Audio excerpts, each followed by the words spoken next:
Het belangrijkste nieuws van Curaçao in het Nederlands. Extra Journaal.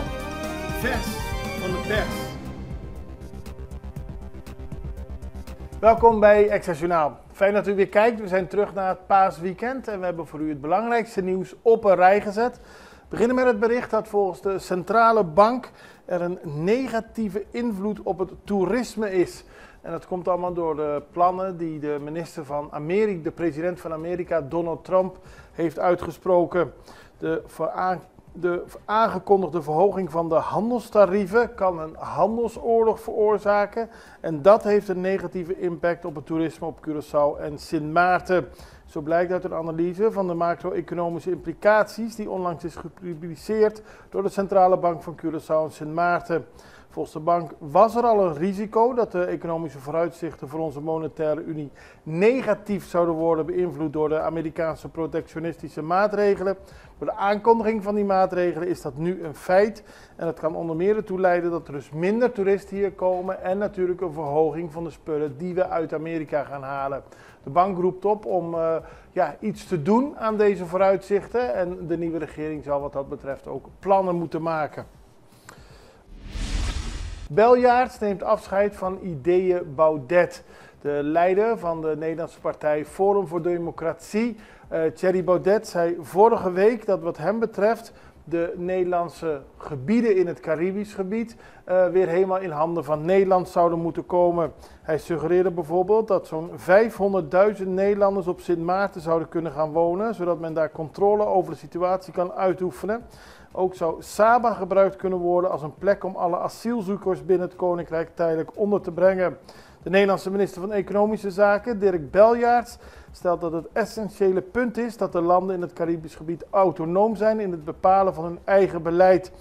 Voor de plannen van Baudet is geen ruimte, zo zegt de minister. Ook is hij niet van plan om een werkgroep op te richten om ideeën te verkennen, zoals Baudet dat heeft voorgesteld. Ook de minister-president van Sint Maarten, Luc Merselina, liet eerder al weten de koloniale fantasieën van Thierry Baudet te veroordelen. En hij noemde ze diep beledigend en opruiend. Sabo gaat niet afwijken van beleid. Ook de staatssecretaris van Koninkrijksrelaties en Digitalisering, Zsolt Szabó, heeft gereageerd op de voorstellen van Thierry Baudet. Maar, laat hij weten, ik was in het verleden woordvoerder van ontwikkelingssamenwerking en ook toen was ik kritisch over de ontwikkelingssamenwerking naar de eilanden. In de tijd dat ik parlementariër was, had Nederland 200 miljoen euro geïnvesteerd in ontwikkelingshulp. En daar is hij nog steeds geen voorstander van. Maar zijn beleid als staatssecretaris ten aanzien van de Caribische eilanden is erop gericht het bestuur zo goed mogelijk te houden en solide overheidsfinanciën te installeren. Dat beleid zal Szabó verder voortzetten. Hij ging verder niet echt in detail in op de plannen van Baudet. Politie pakt stenengooiers. Voor het paasweekend, afgelopen donderdag, besloot de directie van autobusbedrijf Curaçao om route 10B, die gaat van Punda, Bonam en Brievengaat, tijdelijk stop te zetten.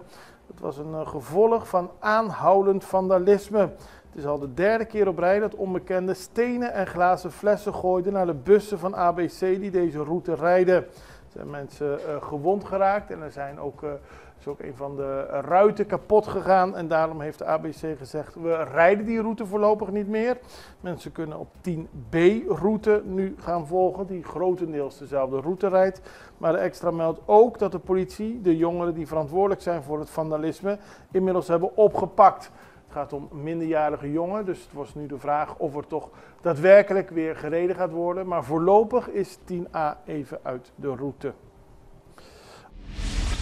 Uitgebreide controles MEO. Het was al aangekondigd. Voor het lange paasweekend zou er flink gecontroleerd worden op de stranden en dan vooral op alle plaatsen waar eten, drinken en andere spullen worden verkocht. En eigenlijk kan worden gezegd na de controles op 18, 19 en 20 april dat heel veel in orde was. Heel veel vergunningen waren in orde. Waar men moest ingrijpen ging het vooral bijvoorbeeld om losse, alleenstaande verkopers. Zoals iemand die kokoswater verkocht, om iemand die langs de stranden ging om spullen te verkopen. Als die geen vergunning hadden, moesten ze stoppen met hun werkzaamheden. Maar over het algemeen was MEO zeer tevreden. Brand naast postkantoor in het centrum van Poenda heeft gisterochtend vroeg een brand gewoed. Het gaat om een kiosk op de Plaza Wils van Papa Godet. Die is in brand opgegaan. De kiosk is in gebruik van Fondation Marché. Daarvan is niks meer overgebleven. En ook heeft de brand schade aangericht aan het postkantoor op het plein. Gisteren is een onderzoek gestart naar de oorzaak. Er is niemand gewond geraakt. Meer nieuws over brand. Vrachtwagen vliegt in brand. Dat gebeurde afgelopen donderdagmiddag. Toen kreeg de meldkamer van de politie een melding dat er een damptruck in brand stond in de omgeving van Bapor Kibra. Het bleek dat de damptruck in aanraking was gekomen met een hoogspanningskabel en dat leidde ertoe dat de truck in brand vloog. Personeel van Aqualectra kwam ter plaatse om de stroom uit te schakelen. En gisteren, eind van de middag, rond 7 uur 's avonds, was er een grote natuurbrand in de omgeving van Ronde Klip. De politie constateerde dat er hele hoge vlammen waren en de brandweer had moeite om de brand onder controle te verkrijgen. Uit onderzoek ter plaatse bleek dat het terrein illegaal wordt gebruikt als dumpplek voor afval. Men heeft geprobeerd het gebied snel af te sluiten en de brandweer heeft de brand zo goed mogelijk onder controle gebracht. Maar er zal met extra aandacht naar het gebied worden gekeken, zo lieten de politie en brandweer weten. Wij gaan even over naar een break. We zijn zo bij u terug voor nieuw nieuws. Extra in Nederland. Van Amsterdam tot Arnhem, van Groningen tot Maastricht, Extra is erbij. Volg Extra Digitaal en blijf op de hoogte van de belangrijkste ontwikkelingen in Nederland. Extra Digitaal is te zien op verschillende platforms en kanalen zoals WhatsApp, YouTube, Facebook, Instagram en ook TikTok. Wilt u ons op de hoogte brengen van een evenement of iets doorgeven? Neem contact op via WhatsApp, e-mail, Facebook of bel gewoon 06 1364 2945. Volg of abonneer je op Extra Digitaal. Klik aan en volg ons.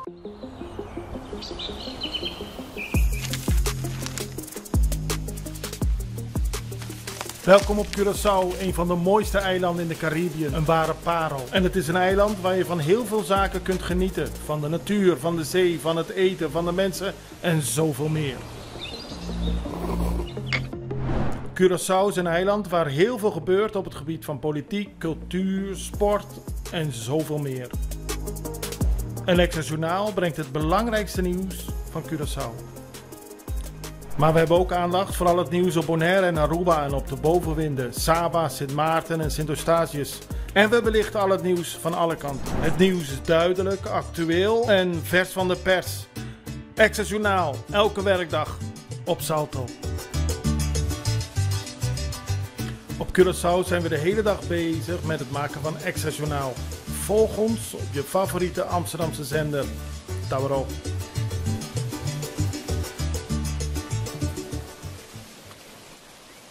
En we beginnen met Earth Day. Dat wordt vandaag gevierd. Vandaag wordt wereldwijd de Dag van de Aarde gevierd. En in dat kader kondigde de stichting Curaçao Cleanup en Carmabi een nieuwe samenwerking aan. Ze gaan werken aan een programma voor leerlingen tussen de 13 en de 16 jaar. Dat digitale lesprogramma zal in september worden gepresenteerd en heeft als thema afval en recycling.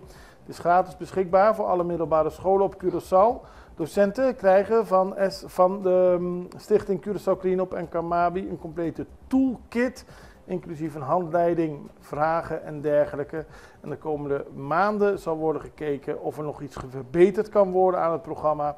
Er is een zogenaamde pilotfase gestart op een aantal middelbare scholen. Maar het doel is dus de leerlingen meer te onderwijzen over afval en recycling. Dan gaan we naar Ceú, want gisteren was de grote optocht en daar kwamen veel mensen voor op de been. Het was een mooie, geslaagde Ceú-viering in 2025. Kleurrijk, vrolijk, veel mensen waren aanwezig en natuurlijk werd onze oogstperiode geëerd. Dus wat dat betreft kunnen alle deelnemers terugkijken op een mooie Ceú-viering. Ook de mensen langs de kant waren vrolijk en hadden alle geduld en aandacht om de hele stoet voorbij te zien komen. Pas bien voor iedereen die daarbij betrokken was.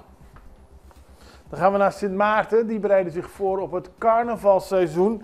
En dat gebeurt door intensieve operaties. Tijdens het lange weekend van Goede Vrijdag en Pasen zijn verschillende operaties uitgevoerd. Het is vooral onder meer gericht op overtredingen met scooters.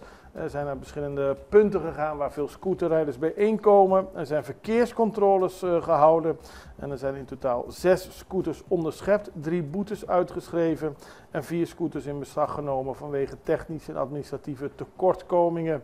Verder werden 78 voertuigen gecontroleerd, 8 boetes uitgeschreven en wederom op zondag 3 scooters in beslag genomen.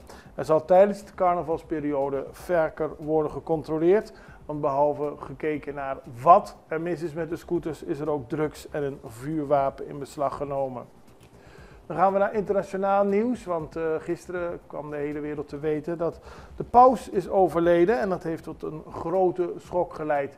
Paus Franciscus was zeer geliefd en leiders van over de hele wereld hebben al gereageerd op het overlijden van Paus Franciscus. Hij wordt zaterdag in Rome begraven in de ondergrondse ruimte van zijn favoriete kerk, Santa Maria Maggiore. De uitvaart is dus zaterdag en daarmee zullen verschillende wereldleiders komen. Onder meer de Oekraïense president Zelensky heeft aangegeven bij de dienst aanwezig te zullen zijn. En op de beelden ziet u Buenos Aires in Argentinië, waarbij projecties van de beeltenis van de paus te zien zijn op de grote obelisk al daar. De Argentijnen hebben altijd natuurlijk de paus in hun hart gehad, omdat hij afkomstig is uit Argentinië. En mensen zijn zeer verdrietig over het overlijden van de paus, maar hij wordt ook geëerd als een hele goede paus. Zaterdag dus de uitvaart en daar zal ook heel veel aandacht voor zijn. Wij zijn klaar met het nieuws. We zijn er morgen weer en ik hoop u ook. Allerbeste, tot ziens. Dag.